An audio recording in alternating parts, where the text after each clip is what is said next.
അപ്കി അദാലത്തിൽ pop star Daler മെഹന്ദിയുടെ മേലുള്ള ആഴ്ത്ത കുറ്റാരോപണം നിയമവിരുദ്ധമായി ജനങ്ങളെ വിദേശ രാജ്യങ്ങളിലേക്ക് അയക്കുന്നു എന്നുള്ളതാണ്. ദലേർ സാർ, ഇത് എന്റെ കുറ്റാരോപണമല്ല, പഞ്ചാബ് പോലീസിന്റേതാണ്. പിന്നെ പഞ്ചാബ് പോലീസിന്റെ സ്റ്റേറ്റ്മെന്റ് പ്രകാരം ബക്ഷി സിംഗ് എന്നൊരു വ്യക്തി പട്യാല ഗ്രാമത്തിന് അടുത്താണ് താമസിക്കുന്നത്. അദ്ദേഹം കംപ്ലൈന്റ് ചെയ്തിരിക്കുന്നു, അതിന് എഫ്ഐആർ ഇട്ടിരിക്കുകയാണ്. താങ്കൾ താങ്കളുടെ ജ്യേഷ്ഠനോടൊപ്പം ചേർന്ന് അദ്ദേഹത്തെ വിദേശത്തേക്ക് അയക്കാമെന്ന് പറഞ്ഞ് ലക്ഷക്കണക്കിന് രൂപ വാങ്ങിയിട്ടുണ്ട് എന്ന്. അതെ, ഇത് ഞാനും ഫസ്റ്റ് ടൈം ന്യൂസിൽ കണ്ടതാണ്. അത് ബക്ഷി സിംഗ് എന്നൊരാള് എൻ്റെ പേരിൽ ചുമത്തിയ കുറ്റം എന്താണെന്ന് വെച്ചാൽ, ഞാൻ ദലേർ മെഹന്ദിക്ക് 3 ലക്ഷം രൂപ ദലേർ മെഹന്ദിയുടെ സഹോദരൻ മുഖേന കൊടുത്തു എന്നാണ് പറഞ്ഞത്. പിന്നെ ഏത് സ്ഥലമാണെന്ന് ന്യൂസിൽ പറഞ്ഞിട്ടില്ലായിരുന്നു. എപ്പോഴാണ് ഞാൻ പഞ്ചാബിൽ പോയത്, അപ്പോൾ ഞാൻ അറസ്റ്റിലായി. അവിടെ പോയതിനു ശേഷം അവർ പറഞ്ഞത് ഞാൻ കനോട്ട് പ്ലേസിൽ ദലേർ മെഹന്ദിയുടെ ഓഫീസുണ്ട്, ദലേർ മെഹന്ദിക്ക് 3 ലക്ഷം രൂപ കൊടുത്തു എന്നാണ്. 3 വർഷമായിട്ട് ഞാൻ കനോട്ട് പ്ലേസിലോട്ട് പോയിട്ടേ ഇല്ല. അവരെന്റെ മേൽ ആരോപിച്ച കുറ്റം കനോട്ട് പ്ലേസിൽ വെച്ച് 3 ലക്ഷം രൂപ കൊടുത്തു എന്നാണ്. പക്ഷെ 3 വർഷമായിട്ട് ഞാൻ കനോട്ട് പ്ലേസിലേക്ക് പോയിട്ടേ ഇല്ല. പക്ഷേ ഷംഷേർ സിംഗ് താങ്കളുടെ ജ്യേഷ്ഠനാണെന്നുള്ളത് സത്യം തന്നെയല്ലേ? അതെ, എന്റെ ജ്യേഷ്ഠൻ തന്നെയാണ്, സത്യം തന്നെയാണ്. അപ്പോൾ ഇതും സത്യമല്ലേ? അദ്ദേഹത്തിന്റെ മേൽ ഇങ്ങനൊരു കുറ്റാരോപണം ഉള്ളതുകൊണ്ടല്ലേ താങ്കളെ ഇങ്ങോട്ട് വലിച്ചഴിച്ചത്? അതെ, ഇതൊക്കെ കാണുമ്പോൾ എനിക്ക് തോന്നുന്നത് എന്താന്ന് വെച്ചാൽ, അതായത് ഇത് ആരോ മനഃപൂർവ്വം അദ്ദേഹത്തെ പെടുത്താൻ വേണ്ടിയിട്ട് എന്നിലേക്ക് എത്താൻ വേണ്ടി ഒരു വഴി ഉണ്ടാക്കിയതാണെന്നാണ്. ശരിക്കും എനിക്ക് അങ്ങനെയാണ് തോന്നുന്നത്. എന്നാലും എനിക്ക് ശരിക്കും പറയാൻ പറ്റില്ല എന്റെ ജ്യേഷ്ഠനെ ഇതിൽ എന്തെങ്കിലും വിധത്തിലുള്ള പങ്കുണ്ടോ ഇല്ലേ എന്ന്. കാരണം എനിക്കത് വിശ്വസിക്കാൻ കഴിയില്ല. അല്ല, താങ്കളുടെ ജ്യേഷ്ഠനാണ് ഷംഷേർ സിംഗ്. അതുകൊണ്ട് അദ്ദേഹം എന്റെ കൂടെ 5 വർഷത്തോളം തബല വായിച്ച ആളാണ്. അതിനിടെ ഞങ്ങൾക്കിടെ കുറച്ച് പ്രശ്നങ്ങളൊക്കെ ഉണ്ടായിരുന്നു. അങ്ങനെയാണ് ഞങ്ങൾ തമ്മിൽ ഇങ്ങനെ പിരിഞ്ഞു പോകുന്നത്. അതിനുശേഷം കഴിഞ്ഞ വർഷം ഒരു കേസ് ഉണ്ടായപ്പോൾ ഞാൻ പറഞ്ഞു, കഴിഞ്ഞ 5 വർഷമായിട്ട് അദ്ദേഹം എൻ്റെ കൂടെ ജോലി ചെയ്യുന്നില്ല എന്ന്. അദ്ദേഹത്തിന് സ്വന്തമായിട്ടൊരു ഓഫീസുണ്ട്, അദ്ദേഹം എന്താ ചെയ്യുന്നതെന്നുള്ള കാര്യം എനിക്കറിയില്ല എന്ന് ഞാൻ പറഞ്ഞു. താങ്കൾ അദ്ദേഹത്തിന്റെ ഓഫീസിൽ പോയിട്ടേ ഇല്ല, അദ്ദേഹത്തിനും താങ്കൾക്ക് ഒരു ബന്ധവുമില്ല. അദ്ദേഹം എന്താണ് ചെയ്തതെന്നുള്ളത് താങ്കൾക്ക് ഒരിക്കലും അറിയേയില്ല. അപ്പൊ പഞ്ചാബ് പോലീസിന് എന്തിനാണ് താങ്കളുടെ പ്രത്യേക വിരോധം? താങ്കളെ ഇതിനുള്ളിലേക്ക് വലിച്ചടിച്ചത് കാരണം ഷംഷി സിംഗിന് എന്നെ സംബന്ധിച്ചിടത്തോളം പോലീസിന്റെ അടുത്ത് 1.5 കോടി ചോദിച്ചു. പക്ഷെ ഷംസീറിന്റെ അടുത്ത് 1.5 ലക്ഷം പോലും ഉണ്ടായിരുന്നില്ല. 1500 പോലും ഉണ്ടാവില്ല. അവര് പറഞ്ഞത് എത്ര ശ്രമിച്ചാലും ഇയാളടുത്ത് നിന്ന് ഒന്നും കിട്ടാൻ പോകുന്നില്ല, ദലേർ മെഹന്ദി പിടിക്കുകയാണെങ്കിൽ നല്ല കാശ് കിട്ടുമെന്ന്. അദ്ദേഹം തന്നെ ഇക്കാര്യം താങ്കളോട് ഓപ്പണായിട്ട് സംസാരിച്ചോ? അതെ, പറഞ്ഞായിരുന്നു. പട്യാലയുടെ DSP രാജേന്ദ്ര പാൽ സിംഗ് ആനന്ദ്, ഞാൻ അദ്ദേഹത്തിന് ഫോൺ ചെയ്തിരുന്നു. ഞാൻ അദ്ദേഹത്തോട് ചോദിച്ചു, എന്റെ സഹോദരൻ ഷംസീർ സിംഗിനെ കർണാലിൽ നിന്ന് കിഡ്നാപ്പ് ചെയ്തോ എന്ന്. അപ്പോൾ ആ കിഡ്നാപ്പർ ആരാണെന്ന് വല്ല ഐഡിയ ഉണ്ടോ എന്ന് അറിയാമെന്ന് ചോദിച്ചു. അപ്പൊ അവര് പറഞ്ഞത് അങ്ങനെയാണോ? അപ്പൊ ആൾക്കാരെ ഒളിപ്പിച്ചു കിടത്തുന്നത്, ആ വാക്ക് ഞാൻ ആദ്യമായിട്ടാണ് അവരിൽ നിന്ന് കേൾക്കുന്നത്. നാട് കടത്തുന്നത്, ആൾക്കാരെ വിദേശത്തേക്ക് അയക്കുന്നത്, നിങ്ങളിങ്ങനെ കള്ളത്തരമായി കടത്തുന്നത് എന്നൊക്കെ കേട്ടപ്പോൾ എനിക്ക് നല്ല ദേഷ്യം വന്നു. ഞാനപ്പോൾ അവരോട് ചോദിച്ചു, നിങ്ങൾ എന്തൊക്കെയാണ് എന്നോട് സംസാരിക്കുന്നത് അറിയാമെന്ന് ചോദിച്ചു. അപ്പോൾ അവരെന്നോട് പറഞ്ഞു, നിങ്ങൾക്കറിയാമോ നിങ്ങൾ ജ്യേഷ്ഠ ഇവിടെ തടവിലാണെന്ന്. പിന്നെ പറഞ്ഞു, ഈ കേസ് തീർക്കണമെങ്കിൽ നിങ്ങളൊരു 1.5 കോടി എടുത്തുകൊണ്ട് വരണമെന്ന്. അങ്ങനെയാണെങ്കിൽ ഈ കേസ് ഇവിടെ തീരും, അല്ലെങ്കിൽ ഇതെല്ലാം മീഡിയയിൽ അറിയിക്കുമെന്ന്. സത്യം പറഞ്ഞാൽ ഞാനിത് കേട്ടിട്ട് പേടിച്ചൊന്നുമില്ല. നിങ്ങൾ എന്ത് വേണമെങ്കിലും ചെയ്തോ, ഞാൻ 1 രൂപ പോലും തരില്ല എന്ന് ഞാൻ പറഞ്ഞു. അതിനുശേഷം രാവിലെ മീഡിയക്കാരൊക്കെ വന്നു. ഷംസീർ മെഹന്ദി അറസ്റ്റിലാണ്, ദലേർ മെഹന്ദി ഒളിവിലാണ്. ആ സമയത്ത് ഞാൻ ഒളിവിലാണെന്ന് ന്യൂസ് വന്നപ്പോൾ ഞാനന്ന് വൈകുന്നേരം ഡൽഹിയിൽ ഷോ ചെയ്തുകൊണ്ടിരിക്കുകയായിരുന്നു. അതിനുശേഷം ഞാൻ പ്രസ് മീറ്റിംഗ് നടത്തി. എന്റെ അടുത്ത് കാശ് ചോദിച്ചെന്ന് പറഞ്ഞു, അതായത് എന്നോട് ടോർച്ചർ ചെയ്ത് കാശ് ചോദിച്ചെന്നും പറഞ്ഞു. മീഡിയ എനിക്ക് സപ്പോർട്ടായിരുന്നു, കാരണം മീഡിയയ്ക്ക് സത്യം പുറത്തു കൊണ്ടുവരാൻ കഴിയുള്ളൂ. അങ്ങനെ എന്നെ സപ്പോർട്ട് ചെയ്ത ശേഷം 1 മണിക്കൂർ കഴിഞ്ഞ് പറഞ്ഞെന്താണെന്ന് വെച്ചാൽ, ദലേർ മെഹന്ദി പോലീസിന് മേൽ റിവേഴ്സായിട്ട് കുറ്റം ചുമത്തിയെന്ന്. അപ്പോൾ എനിക്ക് മീഡിയയിൽ മേലുള്ള വിശ്വാസം നഷ്ടപ്പെട്ടു. ഇതിൽ കൂടുതൽ ഞാൻ എന്ത് സത്യമാണ് പറയണത്? കാരണം എനിക്ക് അവരോടുള്ള വിശ്വാസം നഷ്ടപ്പെട്ടു. പോലീസുകാർ എന്നെ ഭീഷണിപ്പെടുത്തി ഇത്രത്തോളം കാശ് ചോദിക്കുന്നു എന്നുള്ള കാര്യം ഞാൻ മീഡിയക്കാരോട് തുറന്ന് പറഞ്ഞതാണ്. അതിനുശേഷം നടന്നതെന്താന്ന് വെച്ചാൽ, പഞ്ചാബ് സ്റ്റേറ്റ് മുഴുവനും ദലേർ മെഹന്ദിയെ പറ്റി വലിയ ന്യൂസ്. ഒരുപക്ഷെ താങ്കൾ സത്യസന്ധനാണ്, താങ്കൾ ഒരു തെറ്റും ചെയ്തില്ലെങ്കിൽ താങ്കൾ എന്തുകൊണ്ടാണ് മീഡിയയുടെ മുന്നിൽ നിൽക്കാതെ പോലീസിന്റെ അടുത്ത് ശരിയായിട്ടുള്ള കാര്യങ്ങൾ പറയാതിരുന്നത്? ഞാൻ മീഡിയക്കാരോട് പറഞ്ഞപ്പോ മീഡിയയിലുള്ള ഒരാൾ എന്നോട് ചോദിച്ചത്, സാർ ഒരു കാര്യം ചോദിക്കട്ടെ, നിങ്ങളടുത്ത് ആന്റിസിപ്പേറ്റഡ് ബെയിൽ ഉണ്ടോ എന്ന്. അതെന്താണെന്ന് ഞാൻ അവരോട് ചോദിച്ചു. സാർ, നിങ്ങളിവിടുന്ന് സംസാരിക്കുന്നു, പക്ഷെ നിങ്ങൾക്കെതിരെ വാറണ്ട് റെഡിയായിക്കൊണ്ടിരിക്കുകയാണെന്ന് പറഞ്ഞു. അപ്പോൾ ഞാൻ അയാളോട് പറഞ്ഞു, എനിക്കും ഇത് തമ്മിൽ യാതൊരു ബന്ധവും ഇല്ല എന്ന്. കുറ്റം ചെയ്യാത്ത എനിക്കെതിരെ എന്തിനാണ് വാറണ്ട്? അപ്പോഴാണ് ഞാൻ ആ കാര്യം മനസ്സിലാക്കിയത്. ഞാൻ എല്ലാ സത്യങ്ങളും ആ മീഡിയക്കാരോട് തുറന്നു പറയുകയായിരുന്നു.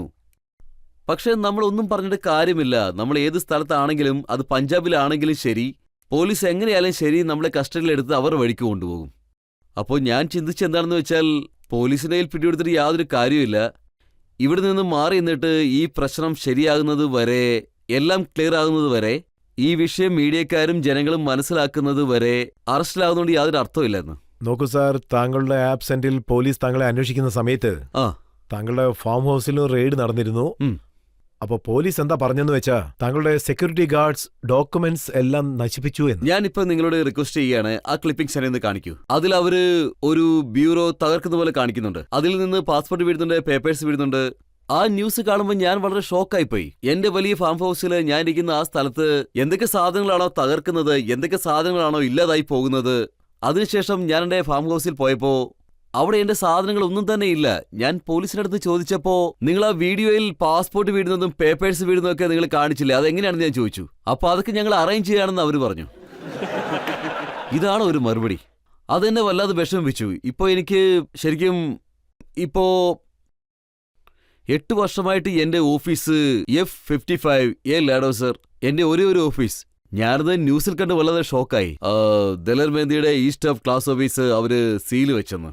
ദലർ മെഹന്തിയുടെ ബോംബെയിലെ ഓഫീസ് അവര് സീല് വെച്ചെന്ന്. കനോട്ട് പ്ലേസിൽ ദലർ മെഹന്തിക്ക് ഒരേ ഒരു രാത്രി കൊണ്ട് എങ്ങനെയാണ് 10 മിനിറ്റ് ഓഫീസ് ഉണ്ടായത്? ഇതൊന്നും എനിക്കറിയില്ല.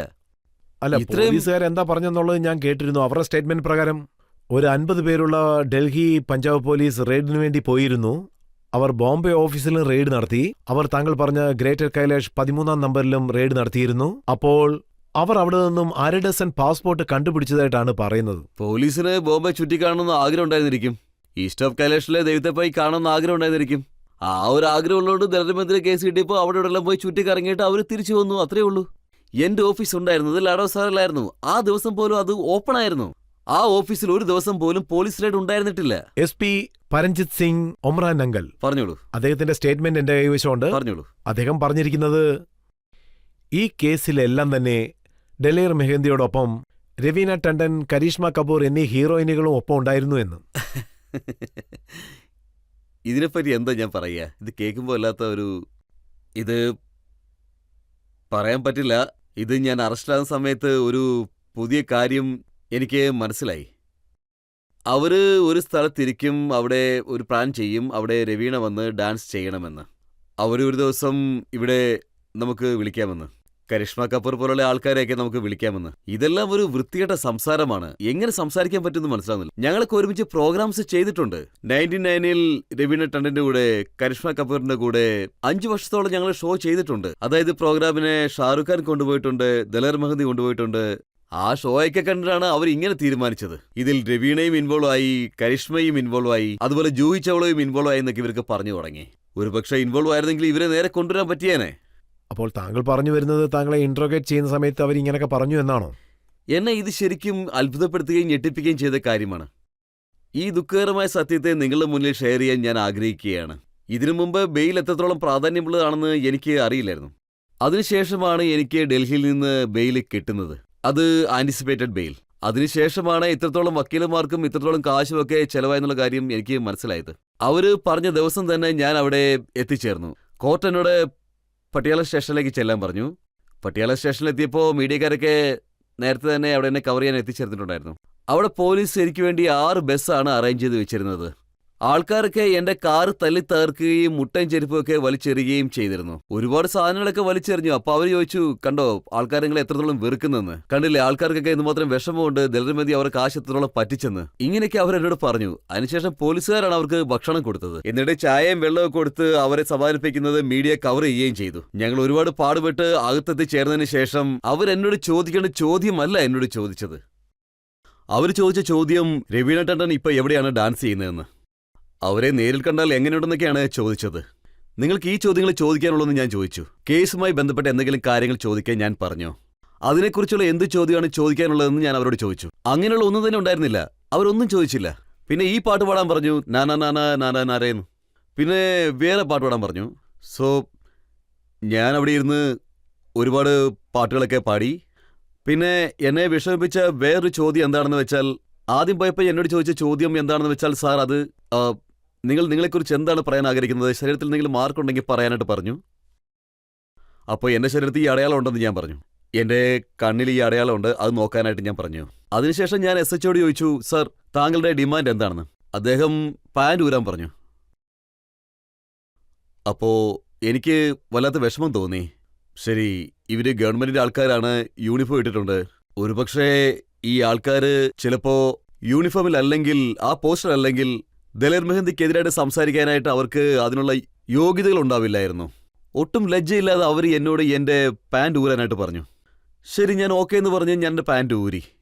പിന്നെ വളരെ വിഷമിച്ച് ഞാൻ അവരോട് ചോദിച്ചു, ഇനി ഞാൻ എൻ്റെ അണ്ടർവെയർ കൂടി ഊരി കാണിക്കണോ? അപ്പോൾ അവർ പറഞ്ഞു, നിങ്ങൾ പാൻറ് മാത്രം ഊരിയാൽ മതിയെന്ന്. അപ്പോൾ ഞാൻ അവിടെ പാൻറ് ഊരിയിട്ട് നിന്നു. പിന്നെ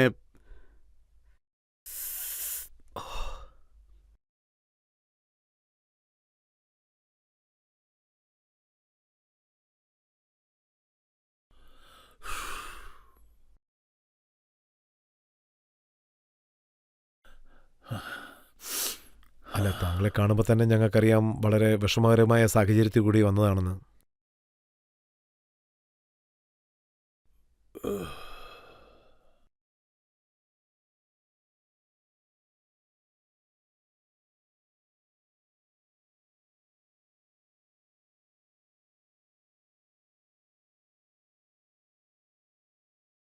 ഇത്ര നേരം ഞാൻ നല്ല കൺട്രോളിലായിരുന്നു. ഞാൻ ഒരിക്കൽ പോലും കരഞ്ഞിട്ടില്ല. ശരിക്കും ഞാനിപ്പോഴാണ് കരയുന്നത്. ഞാൻ ശരിക്കും ഒറ്റപ്പെട്ടു പോയി.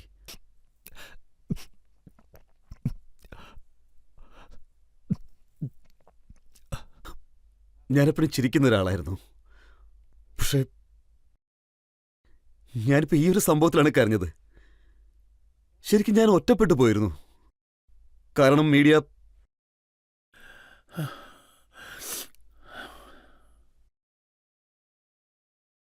പിന്നെ കുറെ നേതാക്കൾ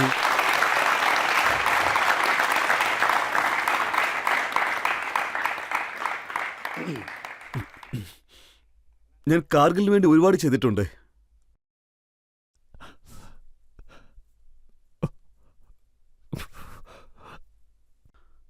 ഗുജറാത്തിൽ എർക്കയ്ക്കുണ്ടായി 16 വീടുകൾ ഞാൻ ഉണ്ടാക്കി കൊടുത്തു. അതിനുശേഷം ഡൽഹിക്ക് വേണ്ടി 1 കോടി രൂപയാണ് ചെലവാക്കിയത്. ഡൽഹിക്ക് വേണ്ടി മാത്രം. എന്തുകൊണ്ട്? കാരണം ഞാൻ ചെലവാക്കിയ കാശ് പബ്ലിക്കിൽ നിന്ന് എനിക്ക് കിട്ടിയതാണ്.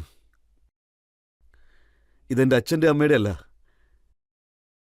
ഇത് അവരുടെ സ്വത്തല്ല, എൻ്റെ കുടുംബപരമായിട്ടുള്ള സ്വത്തൊന്നും ആയിരുന്നില്ല. എൻ്റെ മനസ്സിൽ തോന്നിയത് ഞാൻ ഈ കാശ് പബ്ലിക്കിൽ നിന്ന് സമ്പാദിച്ചാണ്.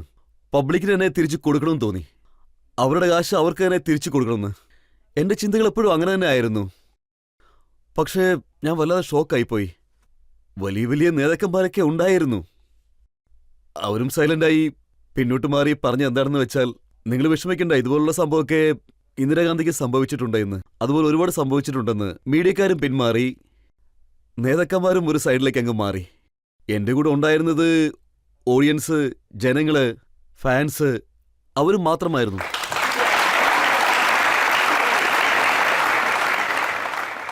മീഡിയക്കാര് ഇങ്ങനെ പറഞ്ഞപ്പോൾ ഞാൻ വളരെയധികം ഷോക്കായിപ്പോയി. ഞാൻ TV ന്യൂസിൽ കണ്ടത് അവർ പറഞ്ഞെന്താന്ന് വെച്ചാൽ, താങ്കൾ തന്നെ പറയൂ, ഈ കേസിനെ കുറിച്ച് താങ്കളുടെ അഭിപ്രായം എന്താണെന്ന്. അപ്പോൾ അതിലൊരാൾ പറയുകയാണ്, എനിക്ക് ഉറപ്പാണ് ദലേർ മെഹന്തി എന്തായാലും 7 വർഷം അകത്ത് തന്നെ ആയിരിക്കുമെന്ന്. അയാളെ ആർക്കും പുറത്തിറക്കാൻ കഴിയില്ല, ഈ കേസുകളൊക്കെ നന്നായിട്ട് പഠിച്ചതാണെന്ന്. എനിക്ക് ചിരി വന്നു. എന്താണ് ഈ 7 വർഷം? ഞാൻ എന്താ ദാവൂദാണോ? അല്ലെങ്കിൽ ഞാൻ പിന്നെ എന്താ വലിയ ടെററിസ്റ്റ് വല്ലതാണോ? എനിക്കൊന്നും മനസ്സിലായില്ല. ഇവരെന്തൊക്കെയാണ് ഈ പറയുന്നത്? എന്റെ മേലെ ഉള്ളത് വെറും കുറ്റാരോപണം മാത്രമാണ്. 31 ആൾക്കാരെ പുറം രാജ്യത്തേക്ക് കടത്തിയെന്ന്. നിങ്ങളൊക്കെ ഒരു കാര്യം മാത്രം ചിന്തിക്കൂ. എനിക്കൊരാളെ പുറത്തേക്ക് അയക്കണം എന്നുണ്ടെങ്കിൽ, അയാൾക്ക് വിസ എടുക്കണം എന്നുണ്ടെങ്കിൽ എനിക്ക് പട്ടിയാല നഗരം മാത്രമേ കിട്ടുകയുള്ളൂ. അവിടുന്ന് 31 ആൾക്കാരെ ഞാൻ പുറം രാജ്യത്തേക്ക് അയക്കുമെന്ന് വിചാരിക്കുന്നുണ്ടോ? എന്തുകൊണ്ട് ജലന്ധറിൽ നിന്നാരും പറയുന്നില്ല? എന്തുകൊണ്ട് ഡൽഹിയിൽ നിന്നാരും പറയുന്നില്ല? ബോംബെയിൽ എന്തുകൊണ്ട് അയക്കുന്നില്ല? താങ്കൾ പറഞ്ഞു വരുന്നത് 31 വ്യക്തികൾ, അതായത് പോലീസിനടുത്ത് 31 പേർ കംപ്ലൈന്റ് കൊടുത്തിരിക്കുന്നു. അതെ, ആ കംപ്ലൈന്റ്. എനിക്ക് എന്താണ് പറയാനുള്ളതെന്ന് വെച്ചാൽ, ഞാൻ അവിടെ ചെന്ന് ചേർന്നപ്പോൾ അവര് നിങ്ങളുടെ മേലെ എന്താണ് കംപ്ലൈന്റ് എന്ന് നിങ്ങൾക്ക് അറിയാമോ എന്ന് ചോദിച്ചു. ഞാൻ അപ്പോൾ പറഞ്ഞു 31 ആൾക്കാര് എനിക്കെതിരായിട്ട് കംപ്ലൈന്റ് കൊടുത്തിട്ടുണ്ടെന്ന്. അതൊന്ന് കാണിക്കാൻ ഞാൻ പറഞ്ഞു. ദൈവാനുഗ്രഹത്തിൽ അമർജിത് സിംഗ് ഹോം ഇൻസ്പെക്ടർ അത് എന്നെ കാണിച്ചു. സർക്കാർ പേപ്പറിൽ 31 ആൾക്കാർ കംപ്ലൈന്റ് ചെയ്തിട്ടുണ്ട്. സർക്കാർ പേപ്പറിൽ ടൈപ്പ് ചെയ്തിട്ട്. കംപ്ലൈന്റ് ആണെങ്കിൽ പല പല പേപ്പറിലല്ലേ വരണ്ടേ? ഒരേ ഒരു സർക്കാർ പേപ്പർ, അത് പോലീസിന്റെ പേപ്പർ. അതേ ടൈപ്പ് റൈറ്റർ, ഒരു ടൈപ്പ് റൈറ്റർ കൊണ്ട് 31 കംപ്ലൈന്റ് റെഡിയാക്കി വെച്ചിരിക്കുകയാണ്. കംപ്ലൈന്റ് എന്താണെന്ന് വെച്ചാൽ, ഒരാൾ പറയുന്നു പഞ്ചാബ് പോലീസുകാർ പറഞ്ഞു ദലേർ മെഹന്തി ഇങ്ങനെ പറയുന്നു, നിങ്ങൾ സുന്ദരനാണ്, ചെറുപ്പമാണ്, എന്തിനാണ് പഞ്ചാബ് പോലീസിൽ ഇരിക്കുന്നത്, ഞാൻ നിങ്ങളെ അമേരിക്കയിലേക്ക് വിടാമെന്ന് പറയുന്നു. ഇതിൽ എന്തെങ്കിലും ന്യായമുള്ളതായിട്ട് നിങ്ങൾക്ക് തോന്നുന്നുണ്ടോ? ഒരുപക്ഷെ കാര്യങ്ങളൊക്കെ വ്യക്തമാണെങ്കിൽ എന്തിനാണിത് മീഡിയയിലേക്ക് പോയത്? ഈ പറയുന്ന എഫ്ഐആറിൽ എപ്പോഴെങ്കിലും എഫ്ഐആർ ഓപ്പൺ ആയിട്ടുണ്ടോ? അതിലൊരാൾ 12 ലക്ഷം വാങ്ങിയെന്ന് പറയുന്നു, മറ്റൊരാൾ 10 ലക്ഷം വാങ്ങിയെന്ന് പറയുന്നു. ഇതിനൊക്കെ പ്രൂഫ് ഉണ്ടോ? അവരൊക്കെ വെറും 2 സ്ഥലം മാത്രമാണ് പറയുന്നത്. ഒന്ന് ദുഗ്നിവാരൻ, ഗുരുദ്വാരക്കെതിരായിട്ട് ദലേർ മെഹന്തി വന്നു എന്ന് പറയുന്നു, വണ്ടിയിൽ വന്നിരുന്നു, അപ്പോൾ ഞങ്ങൾ 12 ലക്ഷം രൂപ കൊടുത്തു എന്ന് പറയുന്നു, എന്നിട്ട് കാശ് വാങ്ങി തിരിച്ചു പോയെന്ന് പറയുന്നു. മറ്റൊരാൾ വന്ന് പറഞ്ഞ എന്താണെന്ന് വെച്ചാൽ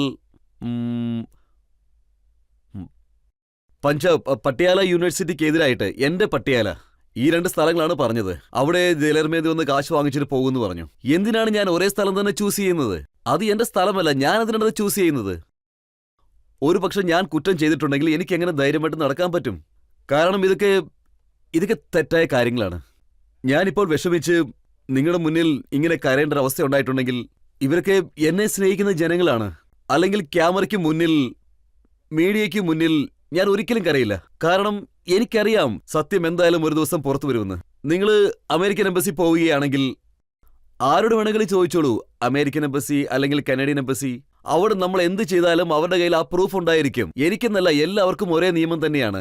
ആരൊക്കെ എപ്പോഴൊക്കെ അവിടെ പോയിട്ടുണ്ടെന്ന്. ഞാൻ 95-ൽ ഇരുന്ന് ഈ നിമിഷം വരെ ഫുൾ പ്രൂഫാണ് കാണിച്ചിരിക്കുന്നത്. ഇതെന്റെ ഫാമിലി മെമ്പേഴ്സ് ആണ്. ഞങ്ങൾ 12 പേരാണ് പോകുന്നത്, 12 പേര് തിരിച്ചു വരികയും ചെയ്യുമെന്ന്. അതല്ലാതെ അതിന്റെ കൂടെ ഒരു 13 പേരാണെങ്കിൽ ഞാൻ വലിയൊരു കുറ്റവാളിയായി മാറും.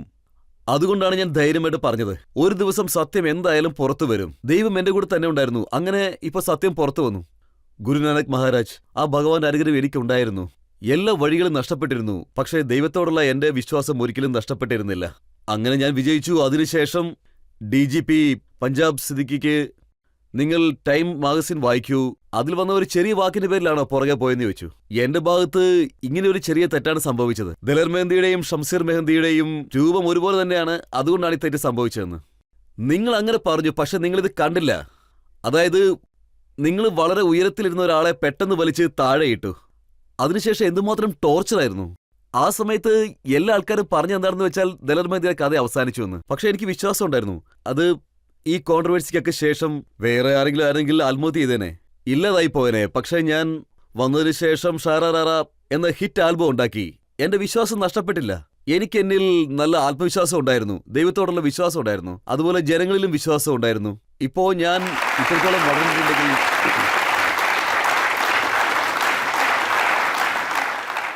ജനങ്ങൾ എന്നെ ഇതിലും കൂടുതൽ ഉയരത്തിലെത്തിക്കും. ആ വിശ്വാസം എനിക്കുണ്ട്. നോക്കൂ സാർ, ഇപ്പോൾ പോലീസ് തന്നിരിക്കുന്ന സ്റ്റേറ്റ്മെന്റ് എന്താണെന്ന് വെച്ചാൽ, പഞ്ചാബ് പോലീസ്, അതായത് ആരാണ് താങ്കളുടെ പേര് കേസ് ഇട്ടതോ അതേ പോലീസ് കോർട്ടിൽ പറഞ്ഞിരിക്കുകയാണ് ഞങ്ങളുടെ പക്കൽ ഒരു എവിഡൻസും ഇല്ല, അതുകൊണ്ട് കേസ് വാപ്പസ് വാങ്ങുകയാണ് എന്ന്. ശരിക്കും ഞാനത് ഷെയർ ചെയ്യാൻ ആഗ്രഹിക്കുന്നു. അതിൽ നല്ല വിഷമവുമുണ്ട്. ഒരു തവണ പോലീസ് ഇനിഷ്യേറ്റീവ് കൊടുത്തു. കോടതി പറഞ്ഞത് വീണ്ടും ഒന്നുകൂടി ഇൻവെസ്റ്റിഗേറ്റ് ചെയ്യാനായിട്ട്. എന്തെങ്കിലും ഉണ്ടെങ്കിലല്ലേ പോലീസിന് ചെയ്യാൻ കഴിയൂ. വീണ്ടും ആ പഴയ ടീം, അത് ഏത് ടീമായിരുന്നാലും, ആരാണോ എൻ്റെ അടുത്ത് കാശ് ചോദിച്ചത് അവരെല്ലാവരും പെട്ടെന്ന് തന്നെ പിന്മാറിക്കളഞ്ഞു. പേടിച്ചുപോയി. ഒന്നുമില്ലാതെ എന്ത് ചെയ്യാൻ പറ്റൂ എന്നെ? സത്യം എന്തായാലും പുറത്തു വരുമല്ലോ. ദലേർ മെഹന്തി ചെയ്ത തെറ്റ് എന്താണെന്നതിനെ കുറിച്ചുള്ള എന്ത് പ്രൂഫാണ് കൊണ്ടുവന്ന് നിർത്താൻ കഴിയുക? എല്ലാവരും ശരിക്കും പേടിച്ച് പിന്മാറിപ്പോയി. ഇവിടെ പുതിയ ആൾക്കാർ വന്നതിന് ശേഷം നോക്കിയിട്ട് ക്ലീൻ ചിറ്റാണ് തന്നത്. അപ്പോ കോർട്ട് വീണ്ടും റീഇൻവെസ്റ്റിഗേഷൻ ചെയ്യാനായിട്ട് പറഞ്ഞു. വീണ്ടും എനിക്ക് ക്ലീൻ ചിറ്റ് കിട്ടി. താങ്കൾക്കൊന്നും തോന്നില്ലേ ഇത്രയൊക്കെ സംഭവിച്ചതിന് ശേഷം പോലീസിനെതിരായിട്ട് ഒരു കേസെങ്കിലും ഞാൻ കേസ് കൊടുത്തിട്ട് എന്താണ് പ്രയോജനം? അതായത് വീണ്ടും അവരെന്നെ വെറുതെ വിടില്ല. വീണ്ടും എന്തെങ്കിലും കള്ളക്കേസ് എന്റെ പേരിൽ അവർ ചേർക്കും. അതെനിക്ക് ഉറപ്പായിട്ടും അറിയാമായിരുന്നു. അതുകൊണ്ടാണ് ഞാൻ അങ്ങനെ ഒരു ശ്രമത്തിന് പോകാഞ്ഞത്. അവരവരുടെ വീട്ടിൽ സന്തോഷമായിട്ടിരിക്കട്ടെ, ഞാൻ എന്റെ ജോലിക്കും പോട്ടെ. മീഡിയയോടാണോ ദേഷ്യം മുഴുവനുള്ളത്? അല്ല, മീഡിയയോട് എനിക്ക് ദേഷ്യമൊന്നുമില്ല. പക്ഷേ എനിക്ക് വല്ലാത്ത വിഷമം വന്നിരുന്നു. ശരിയാണ്, ഡിസംബർ മാസം 31-ാം തീയതി എന്നോട് പറയാണ്, സാർ നിങ്ങൾ വിഷമിക്കരുത്, അവിടെ നിങ്ങൾക്ക് വേണ്ടി ഏർപ്പാടുകളെല്ലാം കഴിഞ്ഞു, ഒരു 14-15 ദിവസം അവിടെ കഴിയേണ്ടതായിട്ട് വരും, അവിടെ ജയിലിൽ നിങ്ങൾക്ക് വേണ്ടി പെയിന്റിംഗ് എല്ലാം ചെയ്തു കഴിഞ്ഞു, ടിവിയും വെച്ചിട്ടുണ്ട്. അപ്പൊ ഞാൻ അവരോട് ചോദിച്ചത്, നിങ്ങൾ എന്നെ ഹജ്ജിന് അയക്കുകയാണോന്ന് ചോദിച്ചു. ഞാൻ അവരോട് നിങ്ങൾ എന്തൊക്കെയാണ് ഈ പറയുന്നതെന്ന് ചോദിച്ചു. അപ്പോ മീഡിയക്കാർ പറയുകയാണ്, സാർ അവിടെ വളരെ നല്ലതാണ്, ഒരുപാട് ക്യാമറകളൊക്കെ ഉണ്ട്, അവിടെ നല്ല കവറേജ് ഒക്കെ കിട്ടുമെന്ന്. ഞാൻ ചോദിച്ചു, ഇതാണോ നല്ല കവറേജ്?